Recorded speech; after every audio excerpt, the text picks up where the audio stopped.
喺萬聖節，大家諗起南瓜，仲會諗起啲咩呢？冇錯啦，就係巫婆啦。呢係雨橋一身巫婆嘅裝扮示人，喺中環出席萬聖節派對。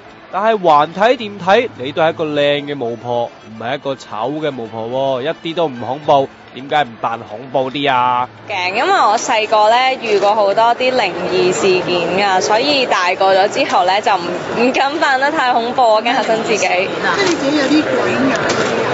係啊，細個嗰陣時咯。例如咧？即係例如成日見到啲屋企人見唔到嘅人咁樣，但係之後又發燒啊嗰啲諸如此類咯。咁嗰啲人恐唔恐怖㗎？我自己就唔記得啦，不過都係聽翻屋企人講咯。咁後來就請啲，因為我細個住長洲嘅，咁就即係好多呢啲奇怪事。咁後來屋企人就請啲法師嗰啲嚟，即係做法事咁樣，之後就冇事。但我自己其實都唔記得㗎啦，不過費事嚇親自己咯。你唔係俾鬼上身啊？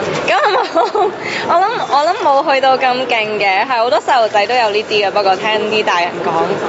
咁畫花塊面都唔會驚到咁啩？玩下啫。都 OK 嘅，費事一陣間畫花咗，以為我真係咁樣衰，以後記住我。怕識唔到男仔呢啲晚上。都係你提醒我畫花咗，我驚冇人要啊，以後。